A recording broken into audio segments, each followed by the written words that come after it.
It was just a dream after all. And it was expected that she would dream of him after the night's events. It didn't mean that she didn't love Nick or wanted Eric again. Of course not. She loved her boyfriend, and he gave her all she needed. The dreams went on. As the three slept soundly through the night, daylight gently caressed Alicia's face, bringing a warm, happy smile as she stirred on the bed held lovingly in her boyfriend's arms. Her gray eyes fluttered open, and the beautiful image of her handsome boyfriend's face smiling back at her filled the gorgeous brunette's vision. Stretching with a cute noise for emphasis, Alicia rolled onto her side, still smiling. She raised her hand to gently stroke Nick's face as she watched him with eyes just waking. "Hey, you," she said lovingly. "Hey, yourself," Nick replied just as warmly, with a soft kiss on her nose. The warm sunlight of the early morning promised another beautiful sunny day. Touching Nick's nose with hers, Alicia's boyfriend smiled deeply, obviously picking up on the familiar glint in her eyes. "Feeling playful?" Nick asked, as he stroked a thick strand of hair from the side of her face. His voice sent a fire through her body. "Maybe," she teased in reply, a small dirty smile spreading her lusciously soft lips. "Maybe we should wait till tonight then." "Ah," her boyfriend replied, teasing amusement in his own voice. Alicia's eyes sparkled, as the feelings that she had not satisfied a few hours earlier began to once again strengthen. "I'm sure Eric won't mind, baby," Alicia purred hornily, before she glanced over her shoulder towards where Eric had slept that night. However, her eyes fell on an empty bed, and confusedly she turned to look questioningly at her boyfriend. "Where's Eric?" A small, amused smile appeared on Nick's face before he answered. "He got up a few minutes ago to have a shower and grab something to eat," her boyfriend answered. Alicia was just about to ask why he was amused when she suddenly realized she could hear the water running in the bathroom across the hall. Obviously, she had been too focused on one thing to pay any attention to anything else. Trailing off, Alicia bit her bottom lip as she felt the horniness surge through her body like adrenaline.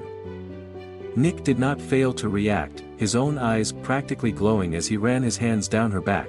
Feeling turned on after last night, he asked playfully. However, before their lips could meet, a sudden high-pitched repeating shrieking noise sounded from the bedside cabinet. It jerked them both apart as they looked around in startlement for what was causing it. Looking around, both Alicia and Nick swore irritably as Nick slammed his hand down on the alarm clock beside the bed. Muttering to himself about something, he once more turned to look at her. Before Alicia could ask however, Nick spoke. "I'm sorry, babe, this'll have to wait till I get home. I thought it was earlier than this. I have to get ready for work," her handsome boyfriend said with a touch of hesitance. Alicia felt suddenly disappointed. However, she knew it wasn't Nick's fault.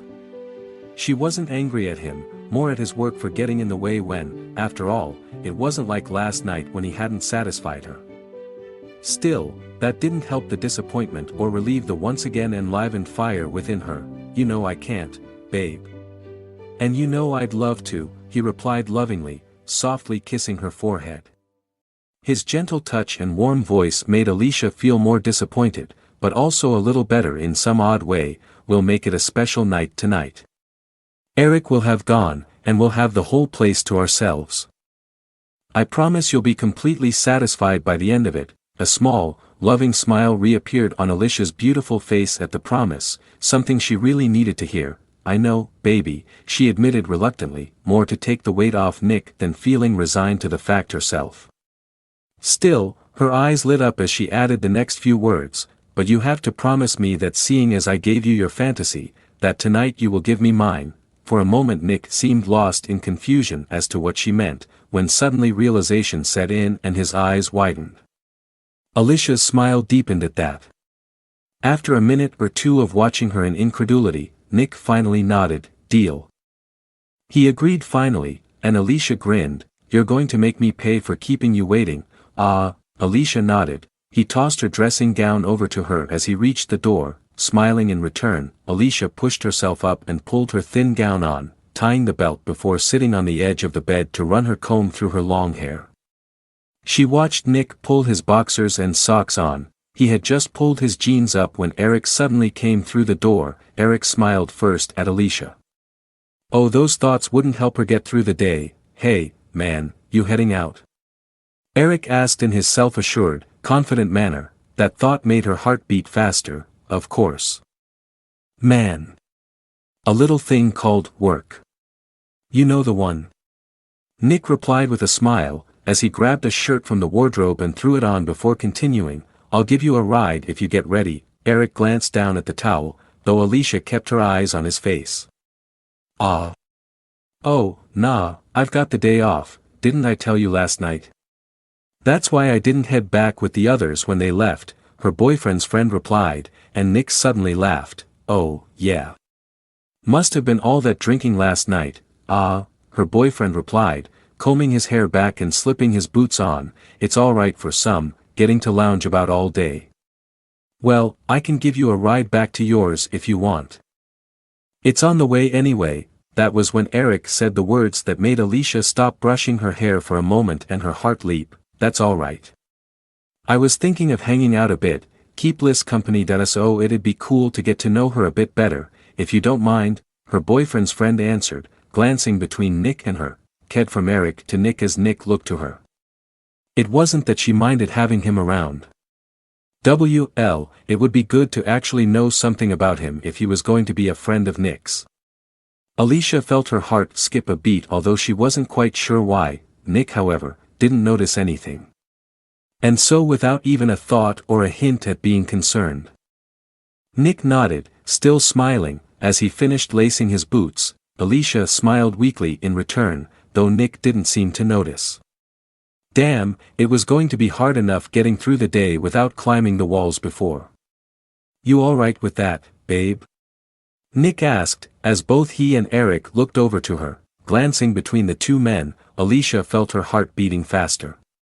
Though she managed to keep herself outwardly perfectly serene, which she was really proud of, as she smiled and nodded, "Sure. I'm sure I can find something for him to do," she answered, proud of her calm-sounding voice despite her heart beating in time. She placed her brush aside and stood up, pulling the robe's belt tighter. "Though you'll have to find something to do right now, as I'm going to take a shower, now that you're finally out," she added with a jesting smile. She walked over to Nick, kissing him lightly on the cheek. "Don't be late, baby." Nick smiled lovingly back at her and promised he wouldn't before Alicia headed out, leaving the two guys to talk as she headed into the bathroom for her shower, and little did she know just how the day was going to play out. Nick watched his beautiful girlfriend sway in her tightly bound robe as she smiled at him and Eric before making her way out and across the hall to the bathroom. Hearing the door close, Nick looked to Eric with an amused grin. "You're one lucky man, Nicky boy," his friend said with an admiring nod, and Nick simply nodded. "Too right, man, and don't I know it," he said as he made sure he had his keys and wallet. Eric shook his head dismissively as he folded his arms. "You guys took me back at first, but it's all good, I'm glad we all had fun," his friend and coworker replied with a full smile.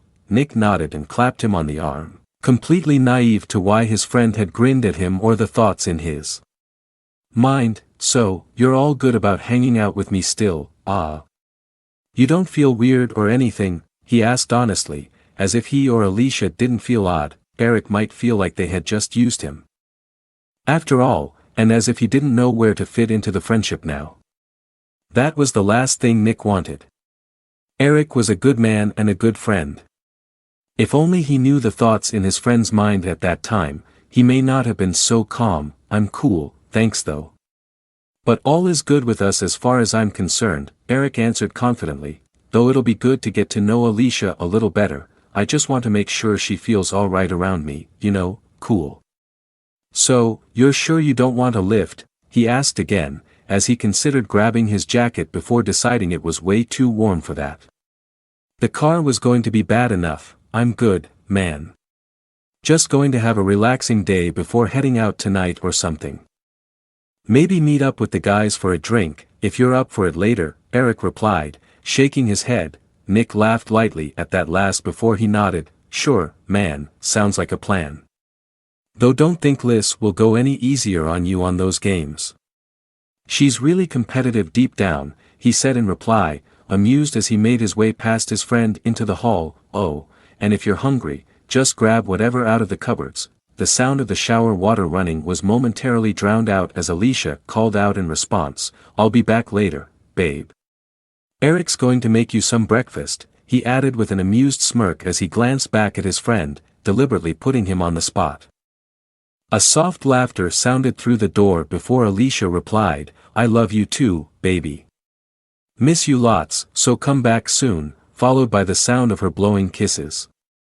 Shaking his head from his horny thoughts, Nick turned to Eric. "All right, I better get cooking I guess," Eric replied, shaking his head at Nick with an amused smile. Laughing lightly, Nick agreed before he turned to make his way out of the apartment feeling like he was on cloud nine. Life just couldn't get any better. Little did the unsuspecting boyfriend consider that though neither Nick nor Alicia were aware of the fact. The heat of the day had just begun, and it was going to get a whole lot more blazing before long. And Eric was sure that this time Alicia wouldn't hold back. He was certain that she had been last night, though she clearly enjoyed it. Glancing at the bathroom door, that could work, or it might be too much too quickly. It would be better to take time, he thought to himself as he turned to walk back into the lounge. This had to work just perfect. Heading into the kitchen to grab a beer, Eric walked around the counter and sat down on the lounge sofa. Taking a sip, the unsuspecting brunette girlfriend stepped out of the shower and began drying herself off with a large fluffy towel, that had only gotten worse when she had thought momentarily of Nick coming into the shower to give her a real goodbye for the day. Only that made the whole situation worse. What was a girl to do? Luckily, Eric must have been in the lounge as Alicia heard the television on as she headed across the hall. Pushing the door closed behind her, she walked over to the wardrobe to dry her hair and get some clothes on. So, it was a few minutes later when Alicia slipped on her lilac strappy-heeled sandals and looked at herself in her mirror. She had decided on her white tennis skirt and a light purple short-sleeved top. The top also had several buttons running from the neck to halfway down, and Alicia had left a few of the top ones open as it was a hot, smiling, pleased at herself, Alicia drew her hair back into a loose ponytail. Then she turned, leaving the towels on the bed, and headed out into the lounge. Entering the room, the sexy brunette girlfriend glanced over to the sofa and smiled faintly to herself in amusement. "I thought you were cooking for me, she teased lightly, smiling amusedly at Eric as he half turned on the sofa to look at her. Her boyfriend's friend, however, didn't answer straight away like she had expected. Instead, with a deep smile that made him seem even more attractive than he already was. Finally, his gorgeous eyes rested once more on her face. At last he gave her a most approving nod, with the most appraising expression Alicia had ever seen on any guy who had ever looked at her. Then Eric replied, "I was waiting for you to come in. Didn't want to make something you didn't like, no matter what Nick said," he answered in a calm, self-assured way that sent a flutter through Alicia's stomach for some reason. "Well, I'm here now, so what are you going to make for me?" she asked. Feeling his eyes on her made her stomach flutter more.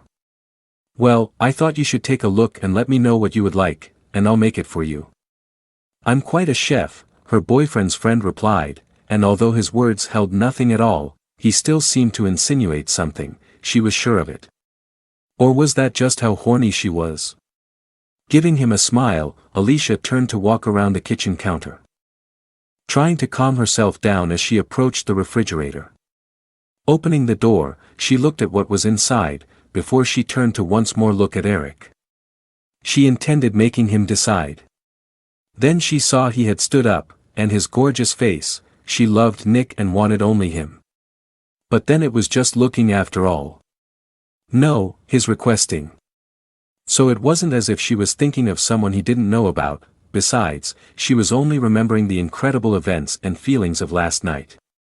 After all, it had all been his idea. And she had fulfilled his fantasy for him. Giving Eric a weak smile, Alicia turned back to look into the refrigerator. And away from the knowing, self-confident smile that Eric had given her.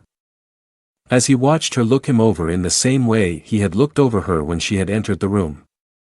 Had he known what she was thinking then? "So, any ideas what you want from me then?" her boyfriend's friend asked calmly. Alicia's heart raced as she looked through the shelves, trying to calm herself a little before she spoke. She didn't want to squeak. She needed Nick now, she managed to say, scratching her nails across the refrigerator door as she held it to try to use some of the energy growing within her body. Glancing at the clock, she noticed that Nick wouldn't be back for a few hours.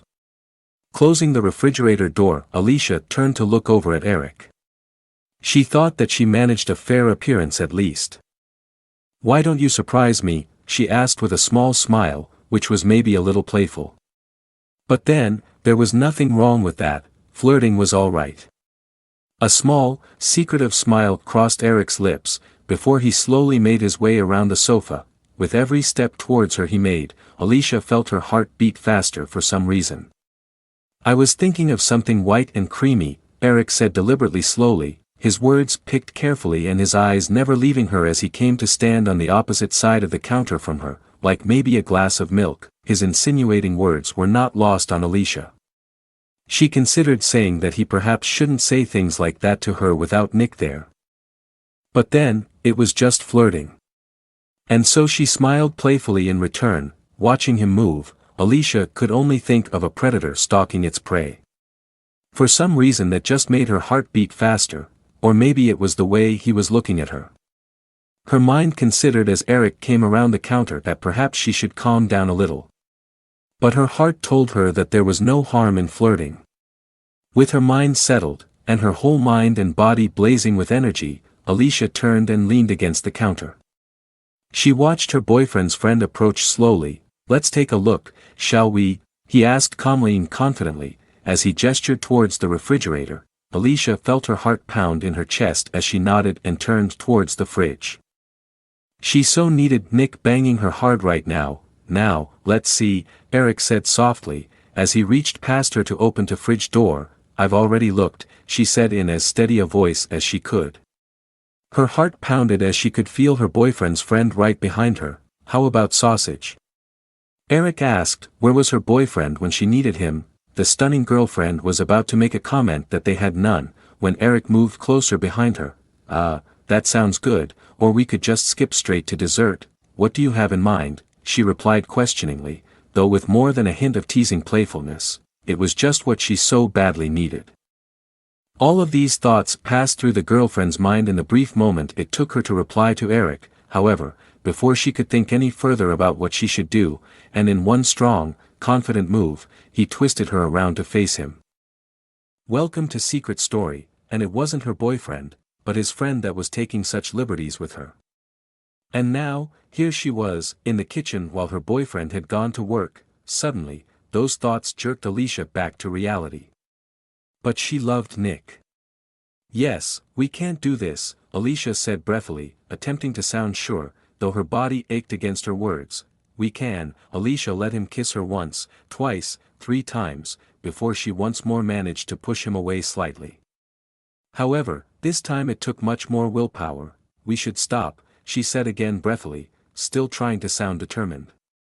Though more than a little hint of the lust and desire within her beamed through her eyes as she tried to move past Eric only to have him turn with her. Kissing her once again softly, MMPH, because, MMPH, I have a, MMPH, boyfriend, MMPH, remember? Alicia managed to say in between kissing her boyfriend's friend, "I know you do.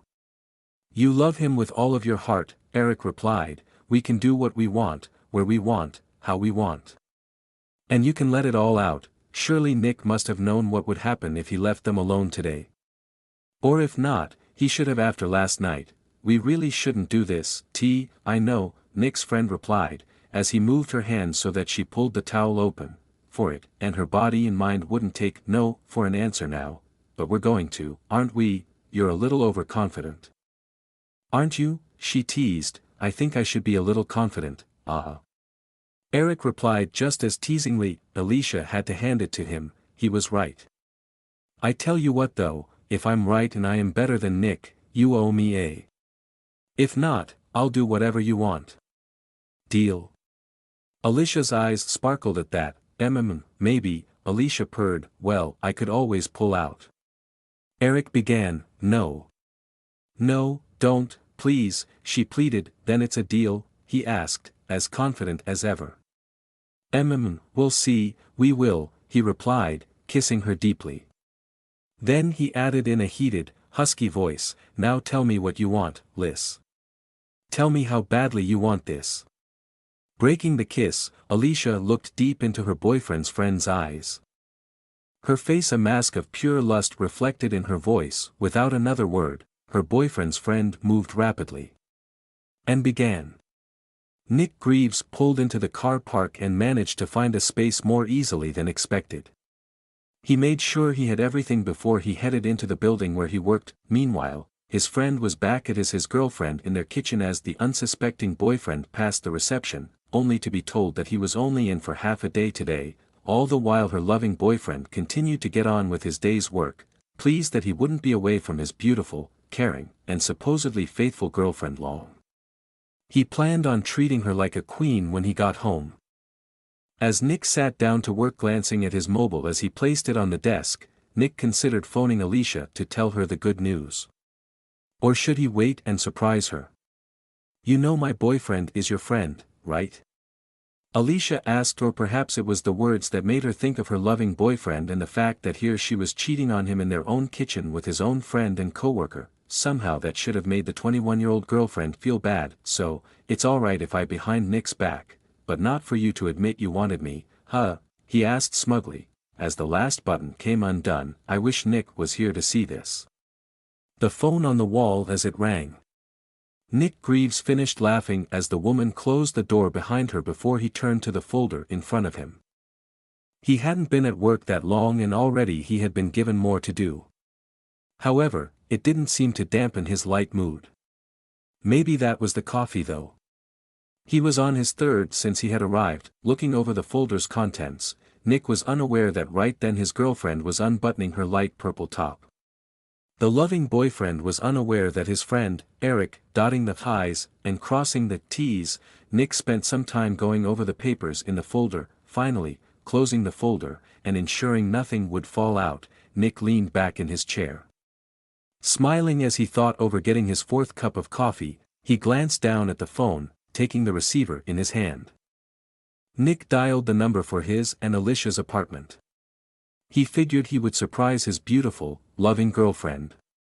Something she more than deserved for giving him his fantasy the night before at least. As his fingers pressed the buttons, as the phone was about to ring, Alicia pulled Nick's friend's face. Alicia panted heavily as she held the phone to her ear. Hello," the gorgeous brunette girlfriend asked more than a little breathily as she pressed the answer button. "Liz," came the reply from the other end, and it took Alicia a moment to recognize that the voice belonged to her boyfriend. With her head hanging back, and her long brown hair trailing down her slender back. "Hey, baby," she replied to her loving boyfriend. She couldn't believe they were doing this. "You alright, babe?" Nick asked, sounding generally concerned. Alicia bit her bottom lip as she stared deep into Eric's eyes. "Yeah, baby, I'm feeling great," she replied, before drawing a deep breath. "Why," she added in little more than a squeak. "You just sound out of breath, that's all," Nick asked. Her mind was reeling with how hot this all was. "Me and your friend have been playing Guitar Hero, baby. Eric's been nailing me since you left, and you called in the middle of it." Alicia struggled hard to hold back. She wanted to scream with how intense she felt right then. And the whole conversation had somehow invigorated Eric. "Ah, that explains why you sound like you're concentrating," Nick replied amusedly, completely unaware of the real meaning of his girlfriend's words. "Emicham. He's got quite the rhythm going, baby. He likes playing hard and fast." He figured the constant lack of concentration and breathlessness was because she and Eric were still playing. Strangely enough, his gorgeous, sexy girlfriend was playing with his friend. But not like Nick thought. If only he could have seen them right then. "It's all right, babe," her loving boyfriend replied reassuringly. Anyway, babe, I phoned because..." Nick began to say, taking her response as if she were concentrating on the game. Which she was, in a way. However, Alicia didn't hear the rest as she was too caught up in the moment. All the while Nick talked, taking his girlfriend's silence for her concentrating on the game. Eric could hardly believe this was happening. Yesterday he had come over just to hang out with his friend, and now, His friend, talked obliviously on the phone she held behind his back. "Yeah, babe," she said to something Nick said as she continued looking down. Eric smirked. "I'm going to make you scream, Liz," he said softly but heatedly. As he leaned back and realized that she was still on the phone with Nick, however, the hot girlfriend had no time to get off the phone.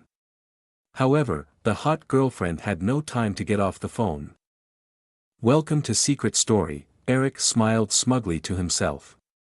She was his now, she was close now, and for that matter, so was Eric, moving a little away so that she sat straight and breathing heavily. "Though it was softening now." "Sure was," he replied haughtily. Eric laughed lightly, his smile never fading. "You really needed that, huh?" he asked, already knowing the answer, and watched as his friend's girl nodded brightly. "Totally," she answered, as she lightly wrapped her arms loosely around his neck, "and I'm glad you took care of me." Eric grinned at that. "Make me some breakfast," and so casually, too, as if she hadn't just cheated on her boyfriend whom she loved. And who she had been on the phone with in the middle of it. 2. "Anything for my mate's girl," he teased, and so, Eric went about preparing breakfast. The bed squeaked, and the headboard banged for an hour, as the two collapsed in heavy panting and tiredness. Alicia curled up beside her boyfriend's friend, noticing the time. Nick wouldn't be back for a while longer. However, the two lay there, catching their breath, and all the while, Alicia's unaware boyfriend carried on his work. Nick was oblivious. Nick packed his things and made sure everything was turned off before he left the room that he had been working in for what seemed like hours. He had managed to get everything done today and more, even calling his beautiful girlfriend, no doubt at Guitar Hero. As he made his way out of the building and towards the car, almost burning his hand on the door handle as the sun beat down mercilessly on the metal, as he got into the car and began making his way back home, enjoying the sun, he smiled as he nodded his head to the tunes on the radio. He drove along leisurely, feeling happy and content at the scenes of peace and happiness that filled the streets of the city of taboo dreams. Alicia's eyes widened, but her boyfriend's friend was too far gone to stop. Alicia looked up with one eye open, stunned. "I'll stall him," her boyfriend's friend said quickly, before he rushed off to the hall. A second later, Alicia heard her boyfriend's happy voice. Her heart was beating out of her chest. Then she looked around desperately as she heard Nick and Eric approaching. Panicking, she quickly began rubbing her face and neck. She had just gotten to her feet when Nick walked in with Eric behind him. "Hey, babe," her handsome boyfriend said as he walked towards her. Suddenly her eyes caught sight of Eric pointing to his hair.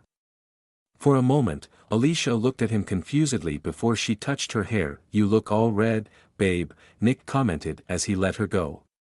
The whole hug only took a second or so. "It's really hot outside. Are the windows open?" He turned to look around as he waved a magazine, trying to cool himself down, and Alicia gave Eric a quick flash of a smile as if to say, "That was too close." "Ah, it's good to be home," Nick said, tossing the magazine down on the sofa his friend had just been sitting on, getting head from his girlfriend. Looking happily between them, completely unaware of everything that had gone on, he asked, "So, how's your day been?" "Been playing Guitar Hero all day, ah." Both of them smiled before Alicia replied. "We've been at it all day, baby," she answered honestly with a small, impish smile at Eric. "Fancy a nice cold drink?" "I know I could do with one." Nick smiled. "Sure, but I think I'm going to have a nice cooling shower first." "It's been hot out there," her sweet boyfriend replied with a smile that lit up his face. "It's been hot in here too." "Man," Eric added with a smirk, "I bet, it's roasting outside," Nick replied with a grin, as he placed an arm around Alicia's slim waist. "You staying for dinner?" her loving boyfriend asked sincerely, glancing between her and Nick briefly. Eric shook his head. "Nah, man, I think I've taken enough of yours and Alicia's time up," he answered, as he grabbed the top of the door, leaning against it. "If you're sure, man, you're welcome, you know," Nick replied, but Eric shook his head. "I do want to say thanks again for letting me with Liz though, man. I had fun," he said, and Alicia felt her stomach clench. Her eyes sparkling was not lost on her boyfriend's friend who smiled proudly back at her. Nick simply grinned, obviously thinking he meant last night. Sure thing, man. Thanks for helping us fulfill a fantasy, her boyfriend replied, and Alicia felt her heart racing. Any time you need me again, man, just let me know, Eric said with a grin, and Alicia felt on fire as she heard Nick laugh again. It was a one-time thing, man, but I'll keep that in mind, he replied, as he squeezed Alicia to him gently. Though he didn't seem concerned in the least. If only he knew just what had happened that day. It's been cool hanging out though. We'll have to do it more. Alicia smiled deeply as she looked into Eric's eyes at that. Definitely, man. I'll be over more often, if you don't mind. Eric said, and Alicia smiled as she looked up into Nick's eyes, nodding gently before Eric smiled and nodded. Cool, he said, before kissing her lightly on the head.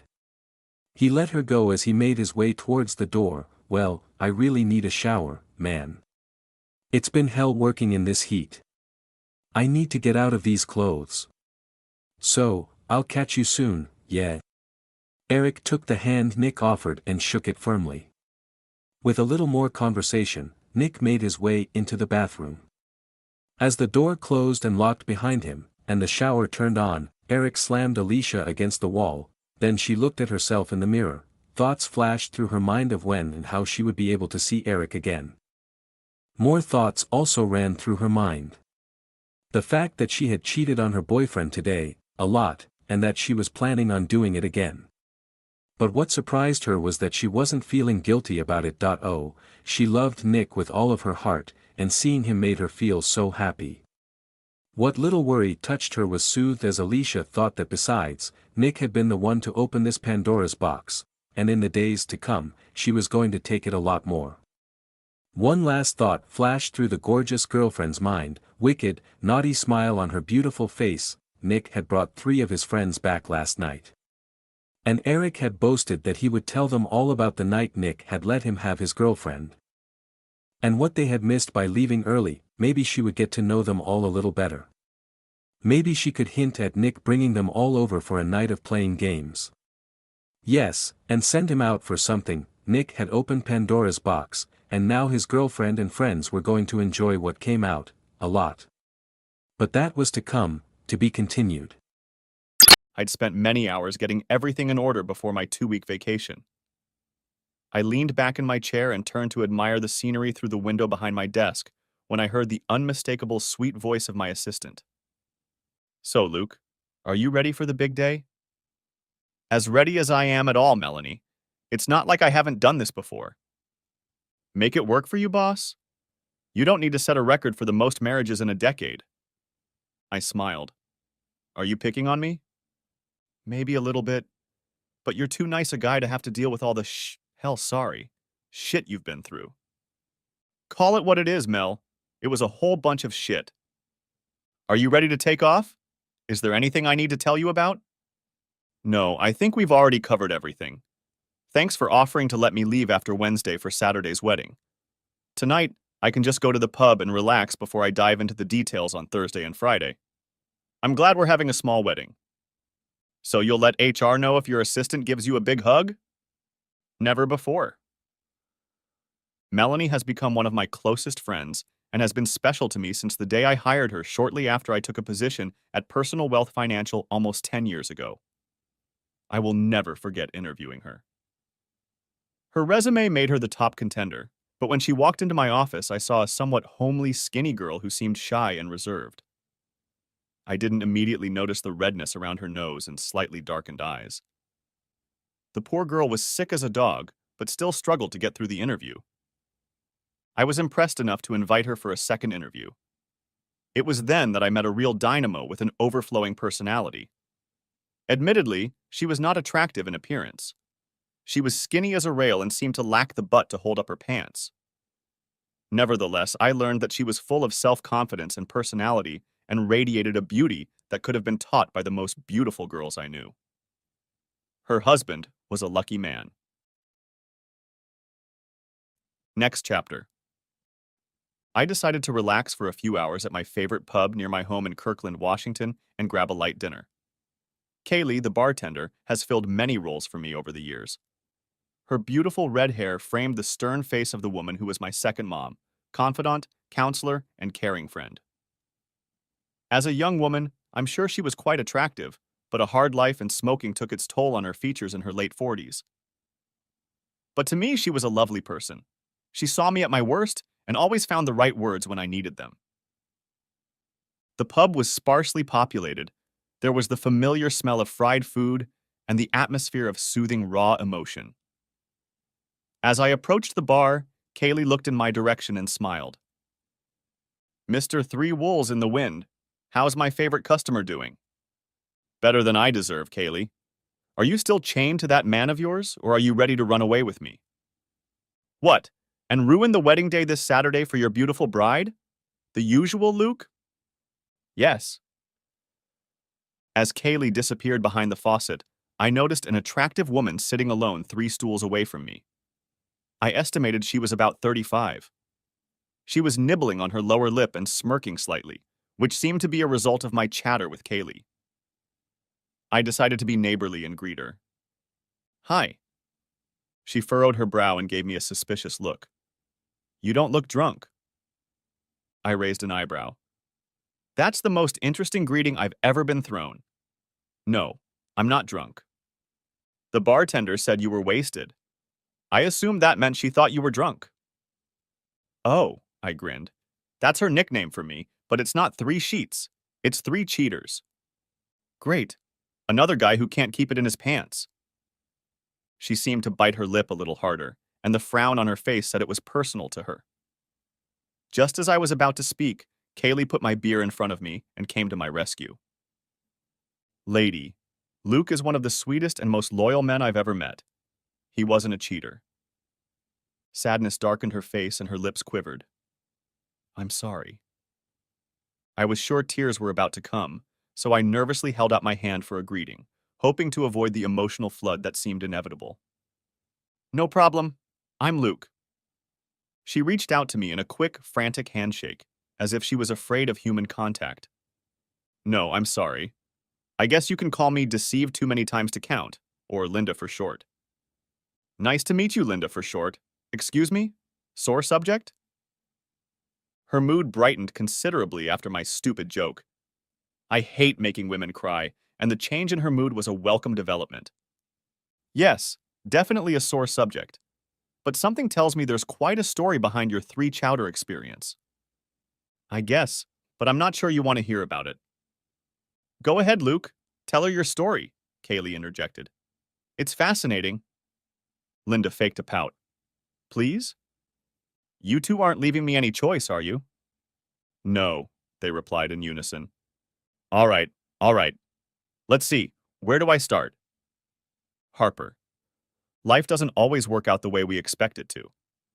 I realized my marriage was over long before my first anniversary. Funny enough, I wasn't that upset about the end of my marriage, but my confidence was shaken. I first met Harper my senior year of high school. I was an 18-year-old virgin, and she was 18 too, and far from pure.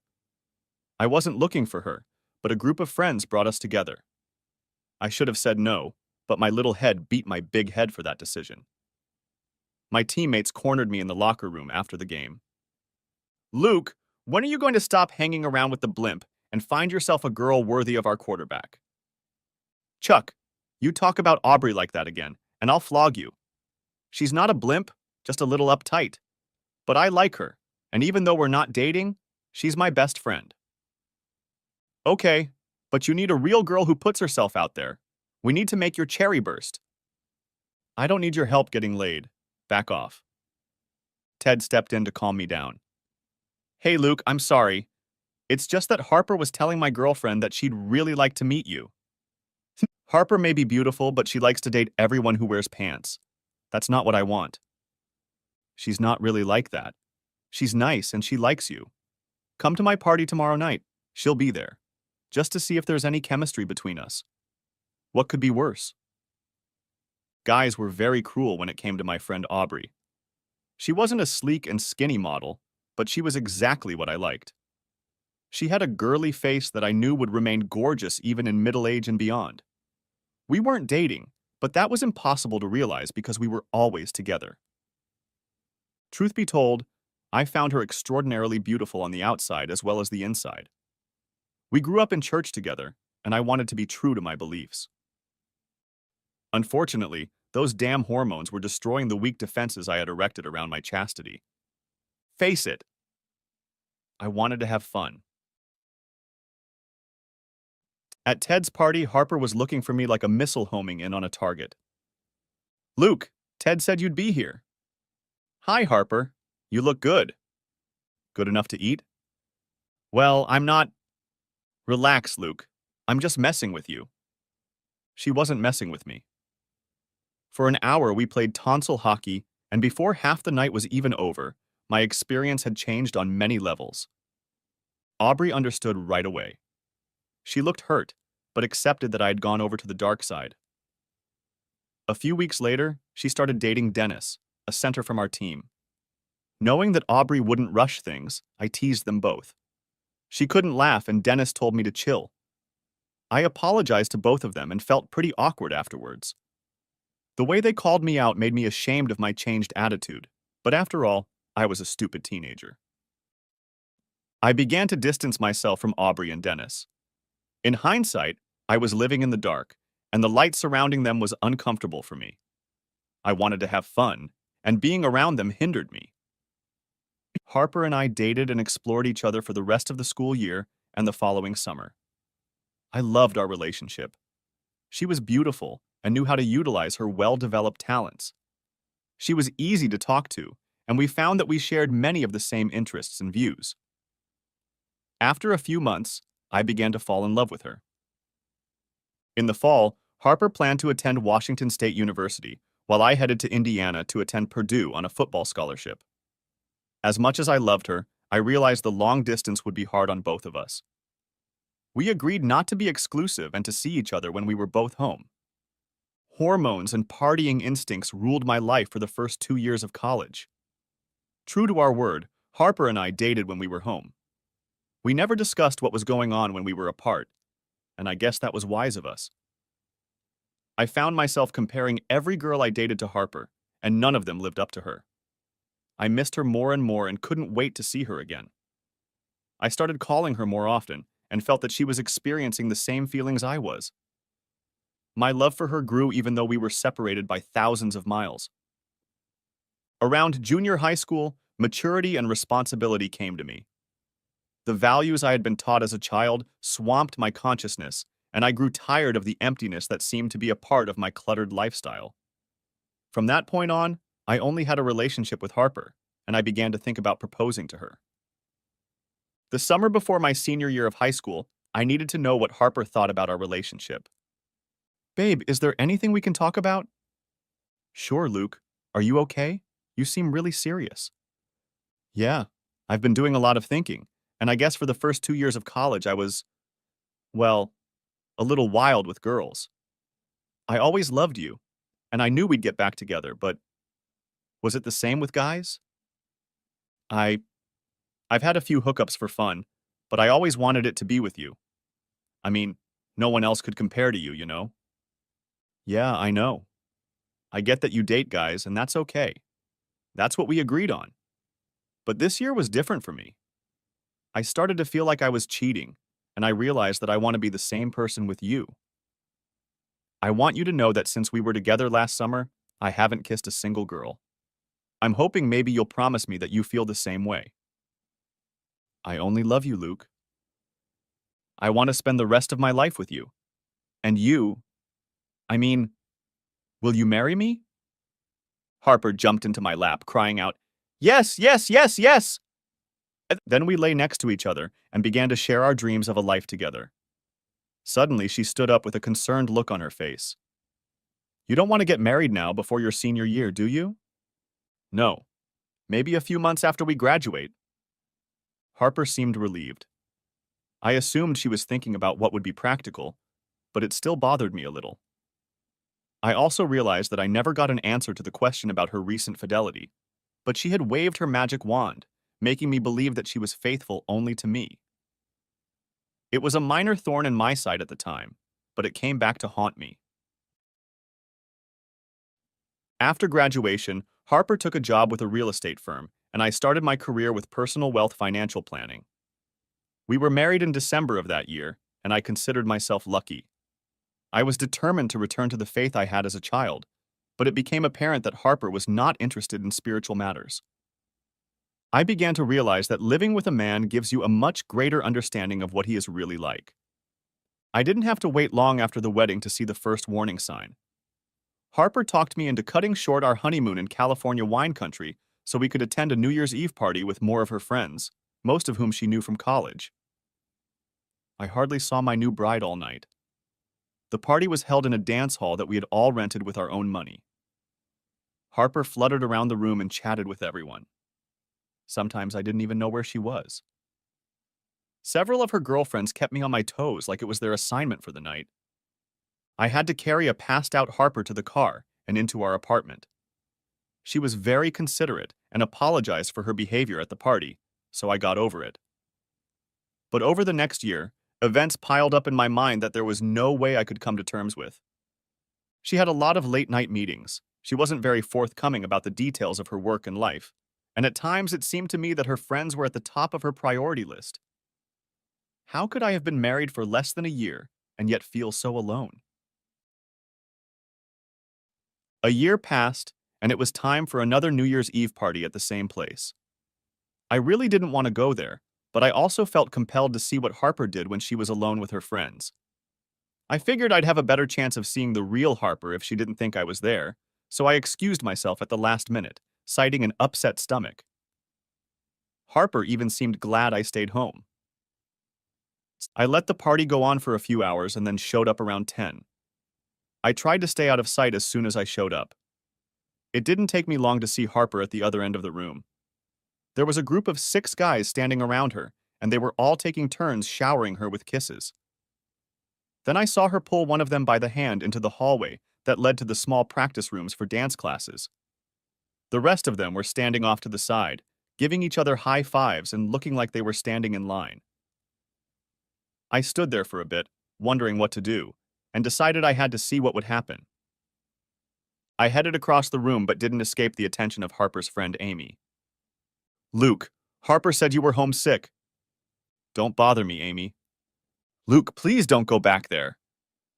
I grabbed her hands and looked her straight in the eyes. "Why? What will I see?" Amy started shaking with fear. She could see the anger building up in me, and I barely managed to hide it. "Luke, you're not going to like this. Please don't. She really loves you." I pushed her away and followed my wife. There in the training room, my wife was making out and starting to undress with the guy she had willingly brought into the room. I felt like rushing in and pouncing on her and Chuck Norris. But unbeknownst to me, I took a few pictures on my phone and went home. Once in the apartment, I printed out one of the pictures and left it on the table along with my wedding ring. I packed enough clothes for a week and headed to the Holiday Inn. It was weird. I sat in the room and felt like I should have cried or been angry. But instead, I felt like I finally had answers to all the questions that had been building up in my head. I kept her in the dark for a few days while I looked for a small furnished apartment, and then I called and arranged to come over so we could talk.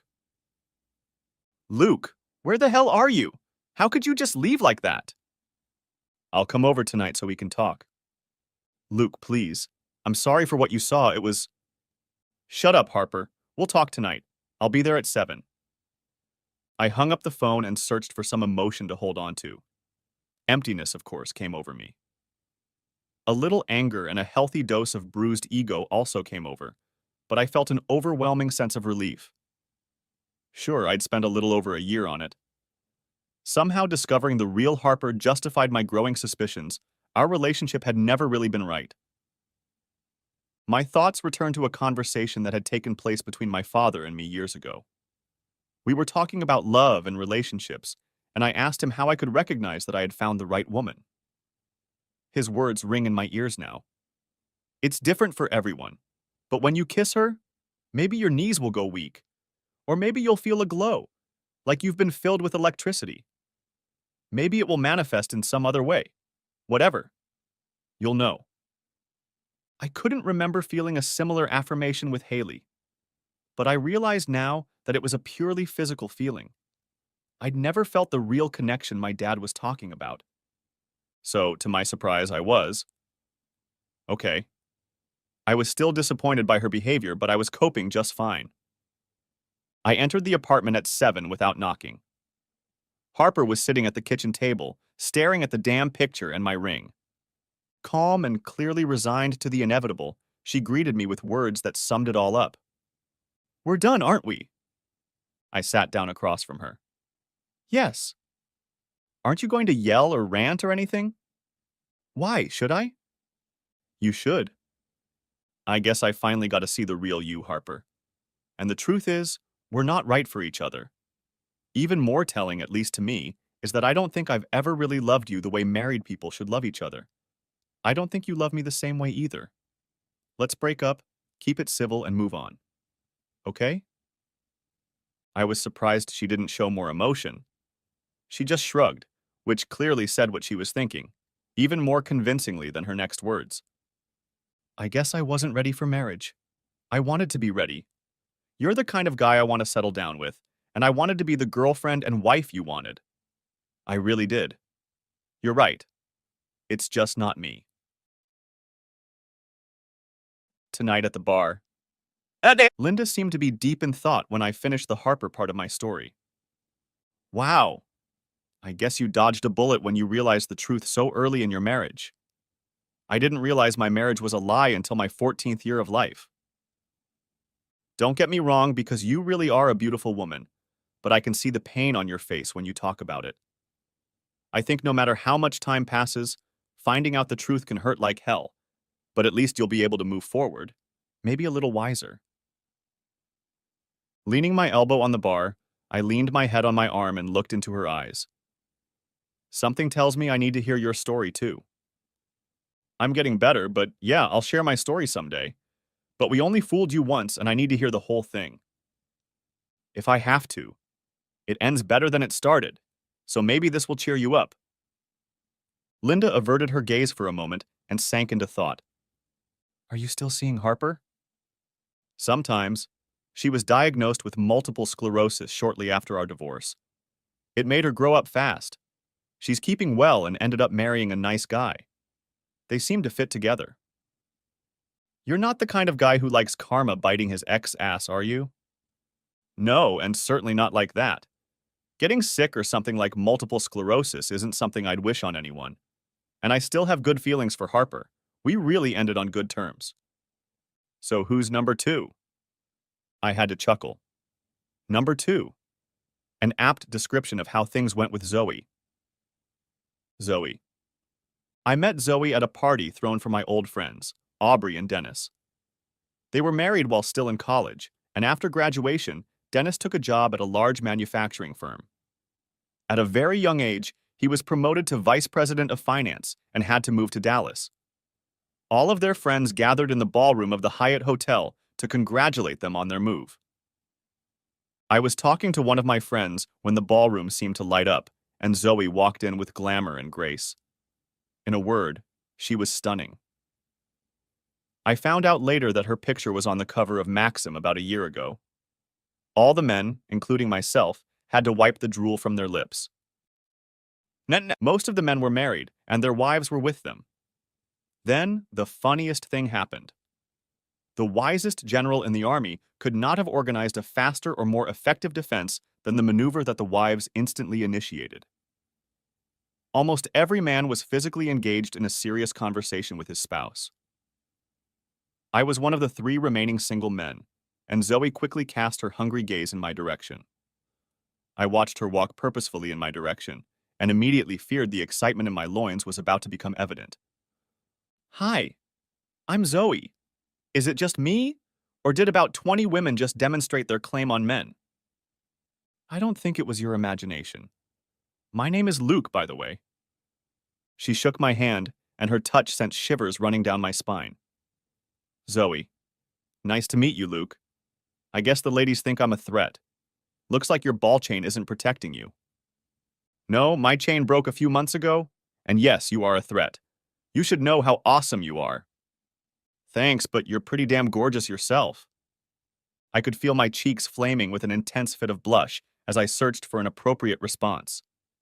So, shall we spend some time admiring each other's beauty? Oh shit, her laugh was amazing. I like you, Luke. You're funny. So maybe we should just hang out and get to know each other better. And so we chatted. It was bright and engaging. We chatted with great ease, and I was drawn in. She seemed to like me too. The party was winding down, and Zoe and I made a date for the next night. She had to leave a little early, which gave me time to pay attention to Aubrey and Dennis. Aubrey was still the same beautiful girl I knew in high school. She still wasn't thin, but to me she was still perfect. When I approached, she greeted me with a slight frown. Hey, Casanova, did Zoe get a hold of you? We kind of hit it off. Why? Be careful. You know Dennis and I care about you a lot, and we don't want you to get hurt again. She seems harmless, and I really like her. Luke, I love you, my friend. Open your eyes. You're repeating a pattern. I was a little upset at Aubrey's punishment. How could she assume I didn't know what I was doing? I'll be fine. I mean, we just met. I'm not walking down the aisle yet. Good. She's smart and successful, so she has a good chance. Just promise to keep your eyes open. Please guard your heart. It's a good heart, and you're a great guy. You need to find a woman who is worthy of you. I wanted to say that, but I couldn't. I wanted to say, I found that woman, but I let you go. Zoe and I wasted no time. We seemed to be in sync on every major life issue. We soon began an intimate relationship, and 6 months after we met, we were married. I made it clear that fidelity was at the top of my priority list, and she let me know she felt the same way. She seemed to share the same commitment to faith that I did, so I figured we had what it took to last a lifetime. She owned a small modeling agency and took special care to ensure a work-life balance. We married without too much pomp and circumstance and began our life together with hope for the future. Our home life was warm and rewarding. After 3 years of married life, we began to discuss having children. She seemed excited about this prospect, but I noticed that she never took the steps necessary to become pregnant, such as not taking the pill, although she agreed to do so. Regardless, I was walking on air and feeling confident that I had struck gold with the arrival of Zoe in my life. It seems just when you think all is well in the world and your life is on the right track, life decides to throw you for a loop. It was a dark and rainy Monday when I faced one of the worst days of my life. Aubrey called my office early in the morning. She rarely called me at work, and I could tell from her voice that something was wrong. Aubrey, what's going on? I don't want you to worry, but I wanted you to know. Dennis has leukemia. Oh my God, did you just find out? Just got back from the doctor's office. He said there's a lot that can be done now. I hope he's right. Are you okay? She sighed, and I heard her pull herself together. Yes. The doctor seemed optimistic. It's an unexpected shock, of course. He's been a bit tired lately, but we didn't think he'd be this tired. But you know Dennis. He pretends to be chipper, but I can see right through his game. Keep us in your thoughts, okay? She tried to sound reassuring, but I knew my friend too well. She was hiding intense fear and a severe wave of depression. I wanted to be next to her and hug both of my friends, but it didn't happen. We usually talked on the phone about once a month, and from now on I decided to increase the phone calls to at least weekly. She was thousands of miles away from me, but my friend needed me. Our conversation broke down and depression swept over me. I felt like I was drowning in an ocean of anxiety as I looked out my office window at the bleak, rainy landscape. I was dealing with this news when another good friend, my personal assistant Melanie, quietly walked into my office and closed the door. Her face flushed. Her eyes were red as if she'd been crying. And from the look on her face, I assumed she'd heard about Dennis and Aubrey. I was wrong. Luke, you know I love you and would never wish you harm, right? Mel, you're scaring me. What's the matter? I've been worried about this all weekend, but you should know. On Saturday, my husband and I had dinner and went dancing to celebrate our anniversary. We went to a jazz club downtown, and she started to cry. My mind was racing, trying to guess what she was going to tell me. And then it hit me. Zoe was supposed to be at a meeting with her partners in Portland on Saturday, and she was staying the night. What, Mel? Your wife was there with some guy and well, I took some pictures. Oh God, I'm so sorry, Luke. The pictures were pretty clear. The caresses under the table, the warm-up on the dance floor, and the kisses were clearly captured. My tears flowed like Snoqualmie Falls. First, Dennis and Aubrey's horrible news tore at my emotions, and now Zoe had betrayed me. Melanie smothered me with hugs and apologies. I managed to calm down and thanked her for the story and apologized for Zoe ruining their weekend. Mel forwarded the pictures to me, and I printed out the most graphic ones to use that evening. I recognized the guy as one of the models Zoe ran. On the way home, I stopped by the pub to build up my courage for the confrontation. Kaylee did a great job of helping me calm down. A couple of my friends from my football days were also there. I didn't know it at the time, but two of them had devised a plan to teach Zoe's lover a lesson. I found out later that they tracked him down and almost destroyed him. I wished they hadn't done it, and at the same time, I felt guilty for secretly being excited about it. The wait for Zoe to come home seemed like an eternity. My stomach was rumbling. My mind constantly switched between anger, hatred, regret, thoughts of forgiveness, and pain. When she finally walked in, I was sitting at the dining room table with my exhibits ready. She walked into the room cheerful and sweet. "Hi, baby." She came up to me to kiss me, but I pushed her away. "Sit down, now." She sat down so fast she almost hit the chair. "Luke, why are you talking to me like that?" "I don't know." I put one by one the pictures on the table. "Maybe I should be talking to you some other way?" She looked at the first one and immediately turned white. Her tears were flowing freely, and even a day earlier would have melted me. Now, however, they were just pissing me off. "So what part of faithful didn't you understand?" "Luke, What? What are you going to say? It's just sex? It doesn't mean anything? Is it just me you love? What can you say that will make you twist away?" "Please don't hate me. Take a few days and chill out. I'll never..." "Never what? Never do that again? How often have you done it with this guy? And with other guys? I can't believe you'd betray me like that, especially knowing how Haley cheated on me. You just don't understand a woman like me." "Understand?"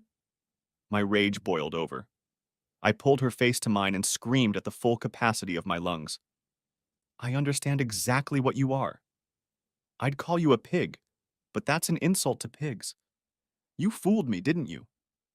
I'm sure you and your boy enjoyed talking about me while he was stealing you from me." I roughly pushed her away because I was afraid of what I might do. I could see the fear in her eyes, and it both pleased and frightened me at the same time. I couldn't look at her face anymore, so I turned my back to her to gather my strength and speak more calmly. "I guess I'll never understand a liar or a cheater. You really did deceive me. You betrayed me and everything I thought we had. Damn. I didn't think I could be hurt so badly, but congratulations. You've managed to destroy me. I think I've realized who you are, and I know for a fact that I'll never be able to trust you again." I tried to calm my anger for a few moments as she cried quietly. "I want you out of this house tonight. My attorney is preparing the divorce papers right now. The prenup is in effect since you managed to screw it up. You have half an hour to clean up, and we'll talk about how you get the rest of your stuff over text." I started to walk away and she was still sobbing. I didn't really care. "Luke, please. I only love you. Please don't." I pulled Zoe against me, looking down at the floor. "Love? I don't love you anymore. I look at you and all I see is ugliness and absolutely none of what I need. And don't you dare say you love me. Love doesn't do what you did to me. You only love yourself. Now get out of here before I get back, and tell your boyfriend to run. Fast and far away." back to the bar. Linda hesitantly voiced her opinion. Your reaction was stronger than I would have guessed. Despite having just met you, I got the impression you were a kinder and gentler person. Luke is both kind and gentle, Kaylee added, but betrayal can bring out the beast in all of us. Yes, I admit I'm probably a little out of my depth. But Linda, you were clearly on the cheater's side, so maybe you can understand me. With Harper, I knew we were never right for each other. I believed with all my heart that Zoe was the one, and she ripped my heart out. I said those things to vent, and maybe to hurt her as much as possible without resorting to physical violence. But what I said was true. Maybe she'll learn a lesson from it. Or maybe she won't. How did it go after that? Were you able to calm down at least a little, or did you part amicably? I calmed down, and eventually we talked. If she had just made a mistake, I think I would have tried to save our marriage. I'm not perfect, so I would have hoped for forgiveness if the situation had changed. But this was an affair that had been going on since Zoe and I were married, and she couldn't even commit to ending it. So we broke up, but not on the most amicable of terms. Surprisingly, Zoe was malleable and accepted the divorce as it was presented to her. She moved her business to New York, and I haven't seen or heard from her since. And what happened to her lover? You said he was beaten. Did it come back on you? He had a lot of bruises and was in pain for a while, but he recovered. What upset him most was the scar above his eye that threatened his modeling career, but even that has passed.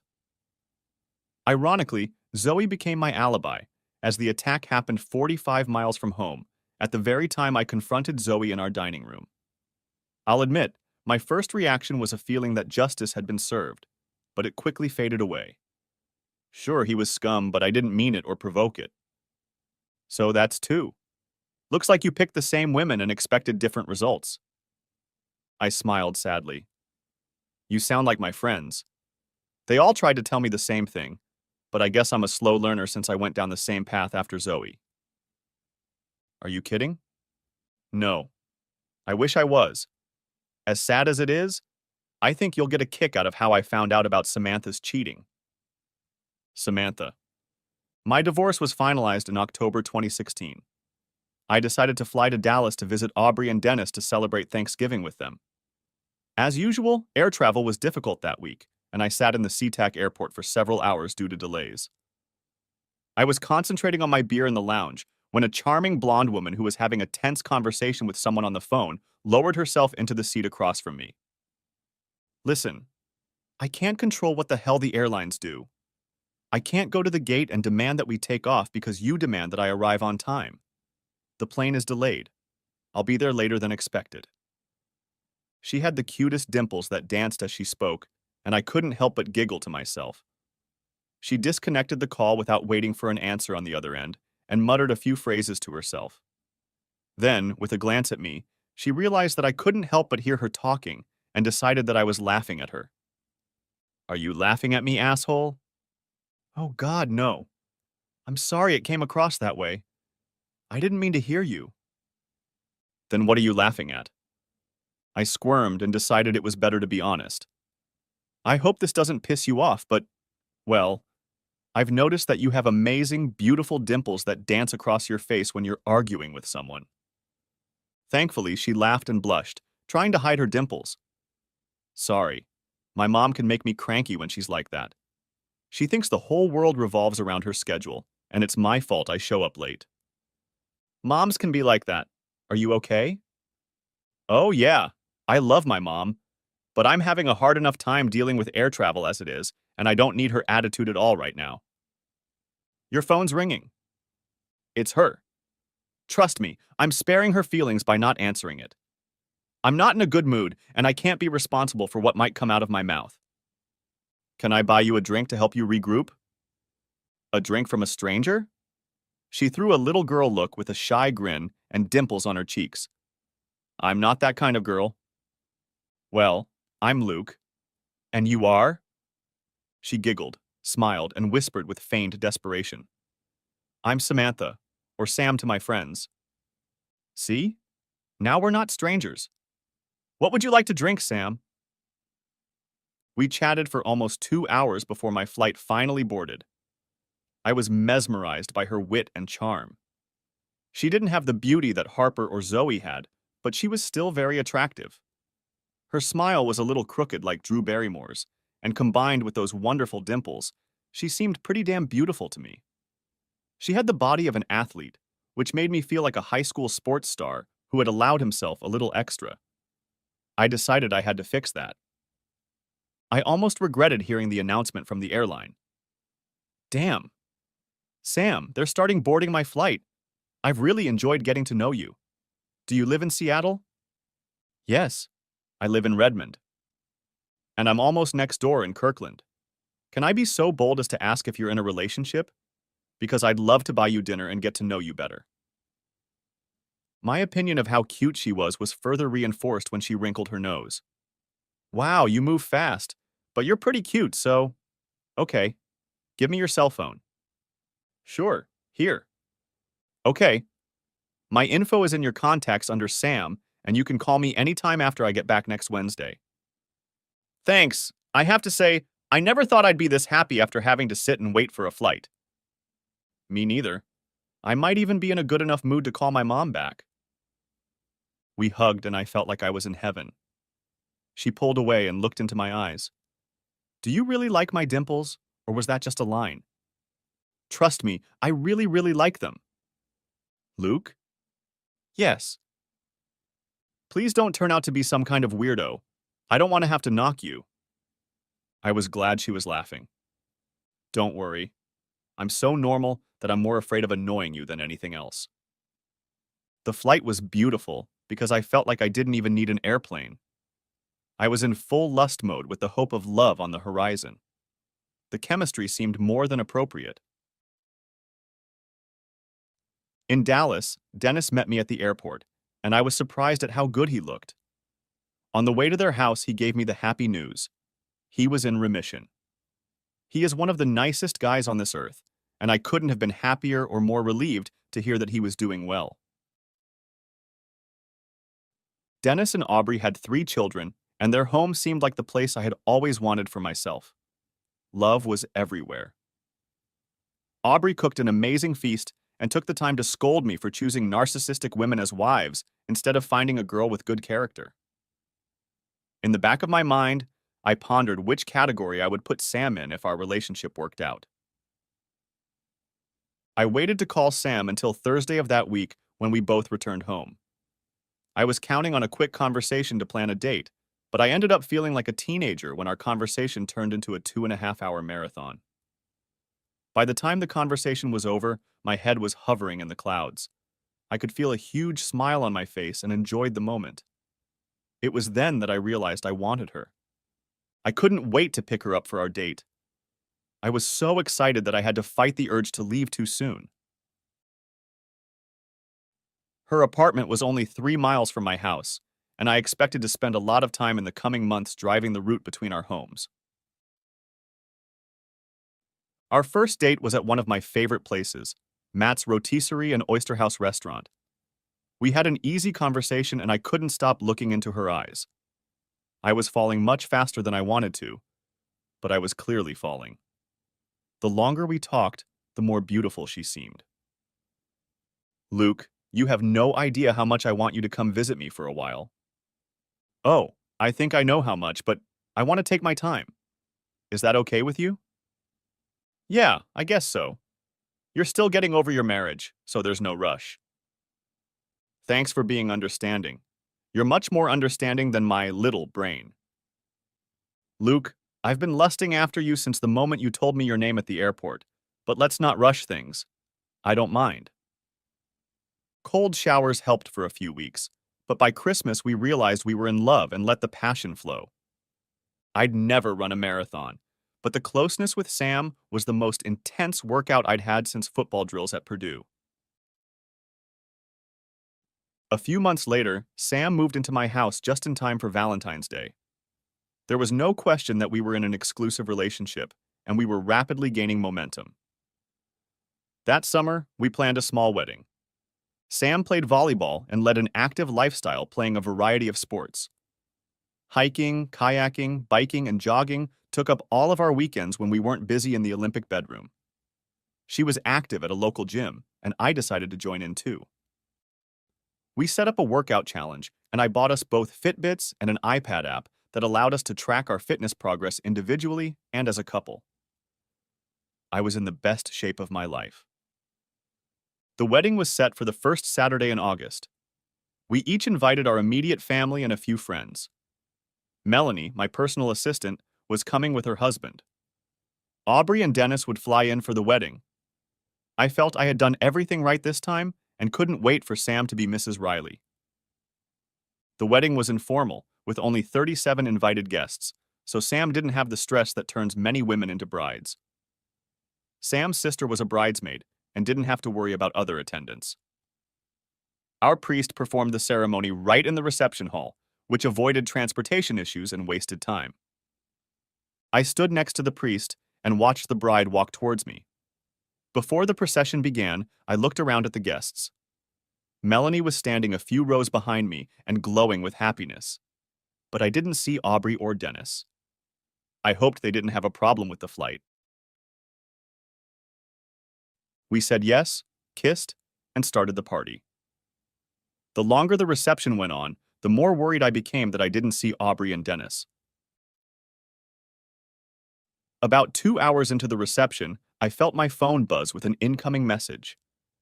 Luke, I'm sorry we missed your special day. I didn't want you to worry or ruin your holiday, but Dennis has been diagnosed with cancer again. He went into the hospital yesterday. Don't worry about it. We're fine, but I'm sorry I wasn't there for you. Call me when you get back from your honeymoon. I told Sam about it, and she agreed that I needed to call Aubrey right away. I did, and she tried to reassure me that everything would be okay, but we knew each other too well. Dennis was in trouble, and she didn't hide well how scared she was. Sam and I honeymooned in Hawaii, and I tried my best not to dwell on the difficulties Dennis and Aubrey were facing alone. All in all, it was a great trip, and I was comforted by Sam's understanding and attention to my emotional needs, in addition to her considerable skill in satisfying my physical desires. A few weeks later, in mid-September, Sam and I flew to Dallas for a long weekend to visit Dennis and Aubrey. I walked into their home, and their son and 2 daughters nearly jumped at me with hugs, greeting their Uncle Luke.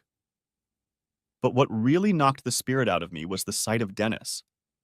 The big, strong center from my high school football team had become thin and frail. His complexion was gray, and he looked like death was looming over him. I tried not to look shocked and tried my best to treat my friend the same way I always had. After dinner, Sam helped Aubrey with the dishes, and Dennis took me aside to his den. Luke, you probably guessed I wasn't going to make it. Come on, Dennis. You're a fighter. Life is a fight we all lose in the end, my friend. I've made my peace with that. I'm more worried about Aubrey and the kids. They'll be fine financially. I've taken care of that. But promise me you'll take care of them, okay? I think they'll stay here in Dallas, but the kids will need to hang out with their godfather, Uncle Luke, and Aubrey will need to hang out with her best friend. You didn't have to ask, but I promise. You know I love you, don't you? I know. The feeling is mutual. You're a good man, Luke, and a good friend. I couldn't stop my lips from trembling. I thought guys weren't supposed to cry. Dennis struggled to say it, clearly clutching his throat. Real guys cry, buddy. Could silence be both warm and sad at the same time? It was like that for a few moments until Dennis changed the subject. By the way, Sam looks terrific. I hope you two live a long and happy life together. 2 weeks later, Dennis was gone. The funeral and burial were held in Washington, D.C., where their families lived.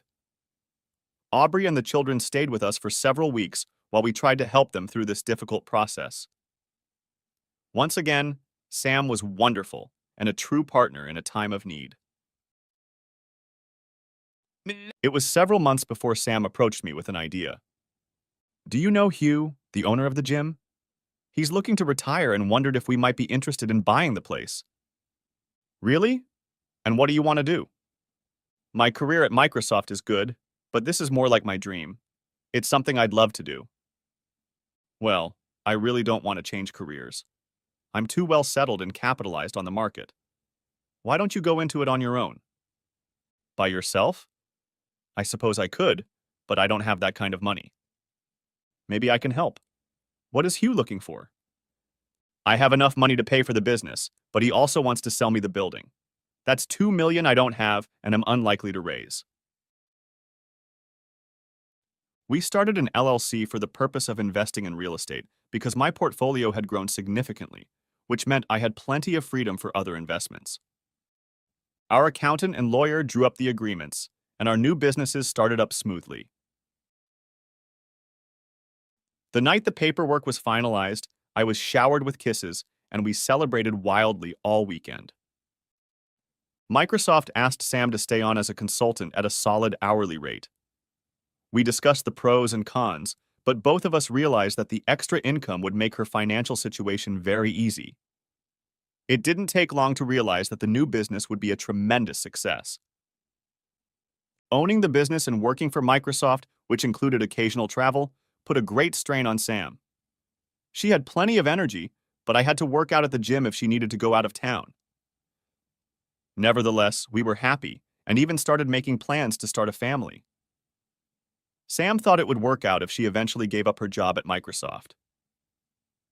Right after our first anniversary, Sam had to travel to Atlanta for 3 days to support software development.